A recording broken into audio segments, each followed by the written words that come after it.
വാർത്തകളിലേക്ക് ഏവർക്കും സ്വാഗതം. വാർത്തകൾ ചുരുക്കത്തിൽ. പാലക്കയം വട്ടപ്പാറ ചെറുപുഴയിൽ കാണാതായ യുവാവിനെ കണ്ടെത്താനായില്ല.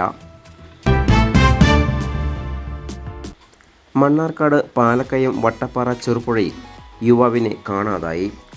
അണ്ടിക്കുണ്ട് ശിവഭവനത്തിൽ മണികണ്ഠൻ്റെ മകൻ വിജയാണ് ഒഴുക്കിൽപ്പെട്ടത്. രണ്ട് കൂട്ടുകാരുമൊത്ത് ഇന്ന് വൈകുന്നേരം വട്ടപ്പാറ ചെറുപുഴയിൽ കുളിക്കാൻ ഇറങ്ങിയതായിരുന്നു. മണ്ണാർക്കാട് അഗ്നിശമന സേനയും കല്ലടിക്കോട് പോലീസും സിവിൽ ഡിഫൻസ് അംഗങ്ങളും നാട്ടുകാരും ചേർന്ന് തിരച്ചിൽ നടത്തിയെങ്കിലും കണ്ടെത്താനായില്ല. പുഴയിൽ ജലനിരപ്പ് ഉയർന്നതിനാലും പ്രദേശത്ത് ഇരുട്ടായതിനാലും തിരച്ചിൽ നിർത്തിയതായി അഗ്നിസേന വിഭാഗം അറിയിച്ചു. നാളെ കാലത്ത് വീണ്ടും തിരച്ചിൽ ആരംഭിക്കും. കൂടുതൽ വാർത്തകൾക്കായി നാട്ടുകൾ വിഷൻ ചാനൽ സബ്സ്ക്രൈബ് ചെയ്യൂ.